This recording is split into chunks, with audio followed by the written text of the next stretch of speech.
بسم الله الرحمن الرحيم. الحمد لله والصلاة والسلام على رسول الله صلى الله عليه وسلم وعلى آله وصحبه أجمعين. اما بعد، در درس امروز ما و شما درس هفتم هستیم. العلوم التي لها وجهان، علومی که دو چهره دارن، یعنی دو جهت دارن. بسم الله الرحمن الرحیم. حافظ ابن رجب رحمه الله میگه كذلك التوسع و كذلك التوسع في علم الانساب. همچنان توسع در علم انساب، در علم نسب شناسی، و ما لا يحتاج الیه، چیزی که بر او حاجت نیست. و قد سبق عن عمر و غیره، و قد سبق عن عمر و غیره النهی عنه. میگه قبلا گذشت که عمر رضی الله تعالی عنه و دیگه سلف صالح از این نهی کرده بودند. مع ان طائفه من الصحابه والتابعین كانوا يعرفونه و يعتنون به، و با وجود از این که یک طایفه از صحابه و از تابعین یعنی علم انساب میشناختن و به او توجه میکردن. خب اینجا بحث داری هست که ما و شما بعضی علوم است که دو جهت داره. اینال یک جهتش این است که جهت مباح است، مثلا یک علم است یاد میگیری، یک جهتش مباح است، یک جهتش حرام و مکروه است. این جهتی که مباح است گاهی مثلا در فرض داخل میشه، در واجب داخل میشه.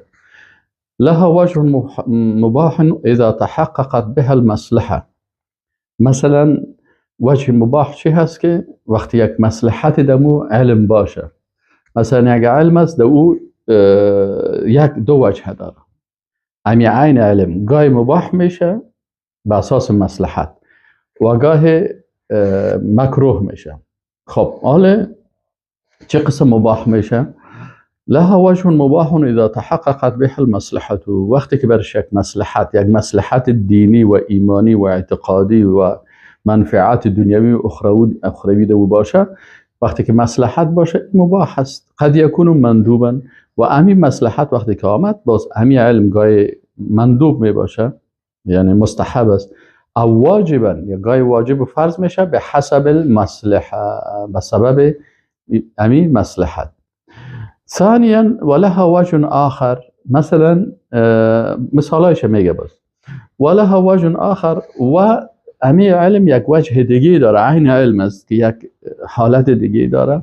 قد یکون مکروها و حراما به حسب الغرض. مثلا مکروه می باشه یا حرام می باشه نظر به مو هدفی که او علم استخدام میشه. از این جمله میگه و من ذلك علم الانساب. از این جمله چی هست؟ علم انساب است. یکون مندوبا، علم انساب کس ای مندوب می باشه، مستحب است. اذا کان لمعرفت الاقارب حتی یصل رحمه. وقتی که هدف چی باشه؟ من امی نسب ها را امی می خوانم تا که مثلا وقتی که یه نسب خانم اقارب خدا، دوستای خدا، اینا را بشناسم تا که با اینا صله رحم بکنم. اینا یک کار مستحب است که انسان مثلا در این باره بحث میکنه و یاد میگیره از پدر خود. همین تعلیمی است که تعلیم تنها نیست که مثلا یک نفر تعلیم در مدرسه میره یا در پانتون میره، نه، بعضی اوقات تعلیم از مادر یاد میگیره، تعلیم از پدر یاد میگیره، از کدام ریش سفید منطقه کلان از این یاد میگیره. اینمی تعلیم که هسته چی هسته؟ میگه وقتی که در این مصلحت باشه چی هسته؟ من ذلك علم الانساب. مثلا علم انساب، نسب شناسی، وقتی که هدفت چی باشه؟ ما والا میرم پیش فلانی ریش سفید که درباره این نسب ها معلومات حاصل بکنم تا که چی شوه؟ اقارب و دوستان، تا که صله رحم بکنم. یا ای که مثلا در سیرت مثلا کم کم انسان مثلا سیرت رسول الله صلی الله علیه و سلم مثلا نسبش هم میخواد که رسول الله صلی الله علیه و سلم به ابراهیم علیه السلام، اسماعیل علیه السلام اولادای از اونا بودن. و یکون محرما، و همه علم نسب شناسی حرام میشه اذا کان به هدف تعصب. یک کس نسب خدا یاد میگیره، چرا یاد میگیره؟ هدفش تعصب است، او القبلیه، یعنی قبیله پرستی و قوم پرستی هست، او الفخر بالنسب، به باز به نسب خود فخر بکنه، او التطاول علی الاخرین، یا به دیگران مثلا بالای دیگران زبان درازی و بالای دیگران مثلا تجاوز بکنه.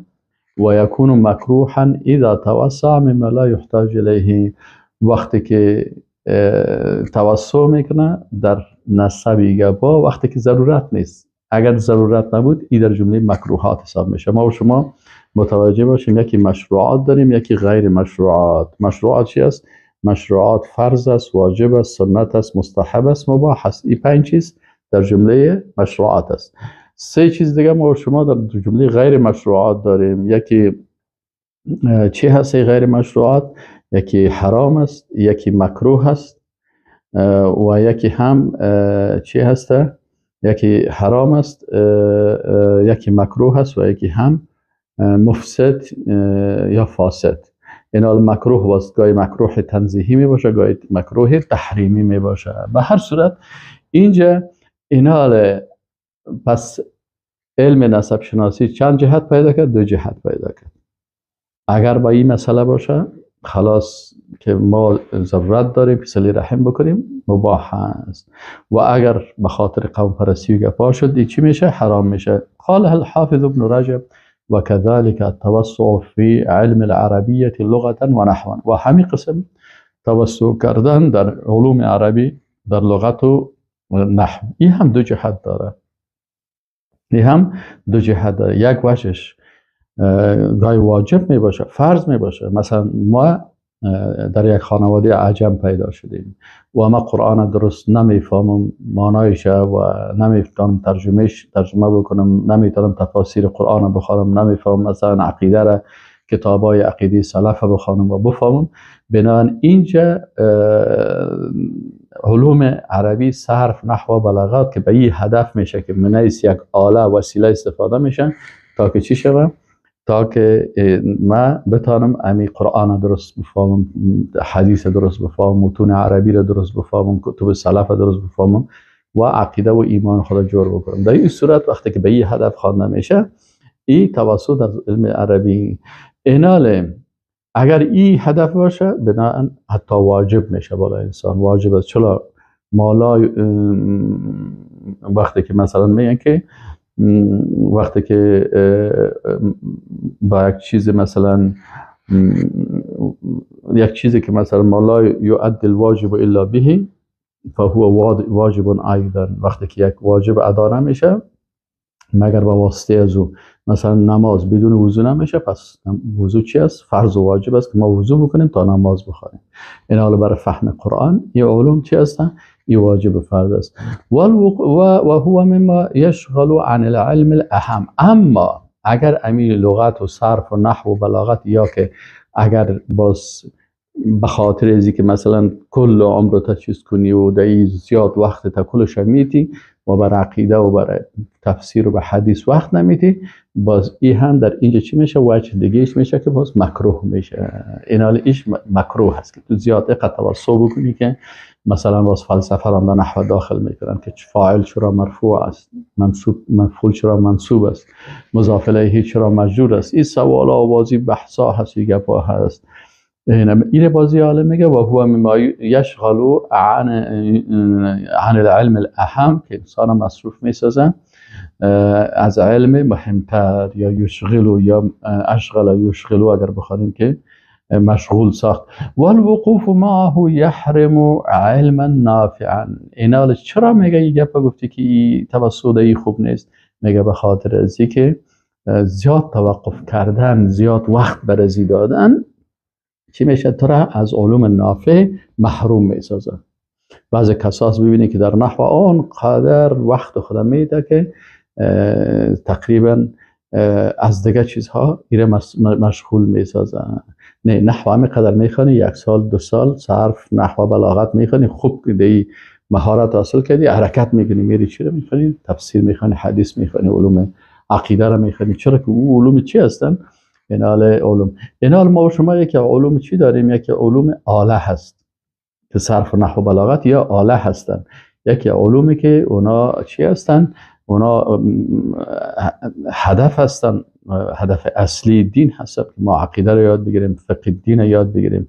خب وقت کره القاسم ابن مخیمره علم النحو، میگه این قاسم ابن مخیمره علم نحو را خوب نمیدید. چرا؟ چون عرب بود، فهمیده بود، فصیح بود، بلیغ بود، خودش همه فهمیده. حالا چی بخید خود این مصروف بکنم؟ و قال اوله شغل و آخره بغیره، میگه اولش آدم مشغول میشه، در آخرش آدم به بغاوت سرکشی میکشانه. چرا؟ که تو وقتی که عقیده را نفهمیدی، توحید را نفهمیدی، وقتی که تو بسیاری احکام دین نفهمیدی و در این راستا بسیار چیز داشته باشی، باز سرکشی و بغاوت میکنی، به خاطر که میگه بسیار فصیح هستم، بسیار بلیغ هستم، بسیار عالم هستم. قالی عالم چی میگه؟ میگه و اراد به التوسع فی معرفت اللغت و غریبها. میگه ارادی از این نبود که من حیث آله استفاده شد، ارادیشی است که یک کس توسع زیاد میکنه در معرفت زبان و علوم زبانی و در غریب، کلمات غریبش پیدا میکنه. مثلا اگر فرمایه ما حفظ کردیم که شطور 700 تا نام داره، یک نامایش برات بگویم، کلش حفظ کردن میره. مثلا غیر نامای شطور یاد بگی که مثلا ضرورت است که دین تا بفهمی، اضافه کلش تو چی میکنی؟ و این همی قسم کلمات غریبه که در این جمعیت در خدا مشغول میکنه. و انکر علی ابی عبید توسعه فی ذلک. چرا سر ابی عبید؟ او میگه بسیار در نحو مشغول خدا ساخته بود، کل هم و غمش از این خاطر میگه انکار کرد. و قال و هو اما هو یشغل و اما هو اهم منه. این گفت مشغول میشه از چیزی که تو او مهمتر است. ولی هذا یقال یا عالم علامه ابن رجب میگه که از این خاطر گفته میشه که ان العربیه فی الکلام کالملح فی الطعام. میگه عربی در کلام مثل چی واره هست؟ النحو فی الکلام. ما یک وقت مدرسه بودیم برای ما میگفتن که النحو فی الکلام کالملح فی الطعام. نحو در سخن گفتن مثل چی واره است؟ مثل نمک که در طعام هست. بسیار خوب است. یعنی انه یؤخذ منها بصلح الكلام كما يؤخذ من الملح ما يصلح الطعام. خب انه يؤخذ منه ما يصلح. ببخشید نمیشه، شاید این میشه یا هست اینجا بی شده اشتباه شده. میگه یعنی انه یؤخذ منها، گرفته میشه از اینمی علوم عربی، صرف، نحو، بلاغت، عروض، قافیه و دیگرها، منها ما یصلح الکلام، اما قدری که کلام انسان چی میکنه؟ اصلاح میکنه. کما یؤخذ من الملح ما یصلح الطعام. به مو اندازه که از ملح نمک ما به مو اندازه در طعام خود میبرتیم که او طعام ما را مزه‌دار و اصلاح بسازه. ایناله و ما زاد علی ذلک و ما زاد، و اگر زیاد شد از این کده، مثلا یک چیز دیگه زیاده شد از این دیگه، فانه یفسده. اگر با زیاد شد همین نمک، اینا رو با چی کرد؟ ایره فاسد میسازن. از این خاطر شارح رحمه الله میگه که العلوم العربیه ایضا من العلوم التي لها وجهان. علوم عربی هم از جمله علومی هست که دو وجه داره. وجه واجب لازم لانه من الوسائل المهمه لفهم الشریعه. چرا از وسایل مهم بر شریعت است. یک وجهش هست. و ما لا یتم، این امیگه که پیشتر ما گفتم، و ما لا یتم الواجب الا به فهو واجب ایضا. و هر چیزی که بدون از او واجب تمام نمیشه او هم واجب است. ولكن التوسع الزائد الذي يشغله عن الاهم فهذا مکروه. اما اگر زیاد دیگه میکنیم این باز چی میشه؟ باز این میگن مکروه.